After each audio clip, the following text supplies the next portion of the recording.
நான் யாழ் மாவட்ட கமக்கார அமைப்பு அதிகார சபையின் தலைவர் தியாகலிங்கம். புதிய ஜனாதிபதியாக பொறுப்பேற்றிருக்கும் அதிமேன்மிகு அனுர திசநாயக்கா அவர்களுக்கு யாழ் மாவட்ட விவசாயிகள் சார்பாக வாழ்த்துக்கள். இலங்கை ஒரு விவசாய நாடு.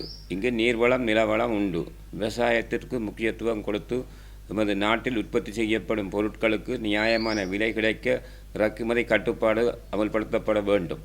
இளம் விவசாயிகள் எமது நாட்டிலே இளம் விவசாயிகள் விவசாயம் செய்யக்கூடிய அளவுக்கு அவர்களை ஊக்குவிக்க வேண்டும். வெங்காயம், மிளகாய், சிறுதானியங்கள் உற்பத்தியை ஊக்குவிக்க வேண்டும் மற்றும் பல பயிர்களையும் உற்பத்தி தன்னிறைவு காண வழி செய்ய வேண்டும். வயல் நிலங்களில் உற்பத்தி செய்யப்படும் நெல்லிற்கு அண்மையில் ஜனாதிபதி நேற்று அறிவிச்சிருந்தார். ஹெக்டேருக்கு 25,000 ரூபா வழங்குவதாகவும் அது வரவேற்கத்தக்க விஷயம்.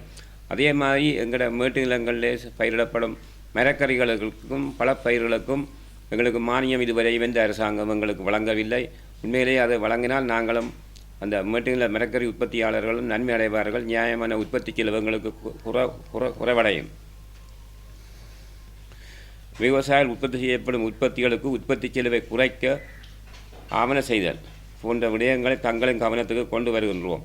எங்களுக்கு விவசாயிகள் மேட்டு நிலங்களிலே கிணற்று நீர், அதாவது நீர் இறைக்கும் யந்திரத்தை பயன்படுத்தி தான் கூடுதலான விவசாயிகள் விவசாயம் செய்கிறார்கள். அவர்களுக்கு இந்த மண்ணெண்ண மானியம், மின்சாரத்தை பயன்படுத்தி நீர் இறைக்கும் அவர்களுக்கு மீட்டர் வாடகையை குறைத்தல், மீட்டர் அளவுக்கான வாடகையை இது மானியத்தை கொண்டு வருதல் போன்ற விஷயங்களை அதிமேன்மிகு ஜனாதிபதி அவர்கள் செய்வார் என்ற எதிர்பார்க்கின்றோம்.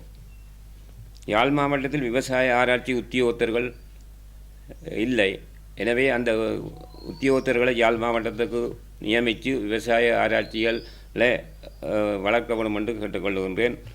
40 வருடமாக உருளைக்கிழங்கு செய்ய யாழ் மாவட்டத்திலே செய்து வந்த நாங்கள் கடந்த 3 வருடமாக தரமான விதக்கிழங்கு இல்லாமல் விவசாயிகள் உருளைக்கிழங்கு செய்ய கைவிட்டு விட்டார்கள். இந்த முறை 100 மெட்ரிக் டன் விதக்கிழங்கை பெற்று தொடர்ந்து யாழ் மாவட்டத்தில் இது உருளைக்கிழங்கு செய்ய மேற்கொள்ளணும் என்றதையும் கேட்டுக்கொள்கின்றேன்.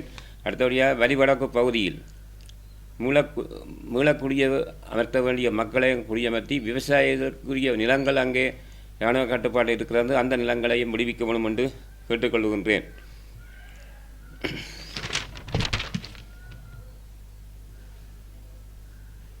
மற்றும் தேசிய கமக்கார ரீதியிலே இலங்கையில் உள்ள விவசாய அமைப்புகளை கூப்பிட்டு அவர்களுடன் கலந்துரையாடவும் என்று தங்களை அன்பாக கேட்டுக்கொள்கின்றேன். மேலும் நாங்கள் இந்த யாழ் மாவட்ட அதிகார சபை சேர்ந்த தலைவர் செயலாளர் பொருளாளர் அவர்கள் விவசாயிகளின் பிரச்சனை சம்பந்தமான ஒரு கோரிக்கையை எமது புதிதாக தெரிவு செய்திருக்கும் கௌரவ ஆளுநர் அவர்கள் ஊடாக ஜனாதிபதி அவர்களுக்கு கிடைக்கக்கூடிய அளவுக்கு நாங்கள் ஒரு மகஜரை கையளிக்க உள்ளோம்.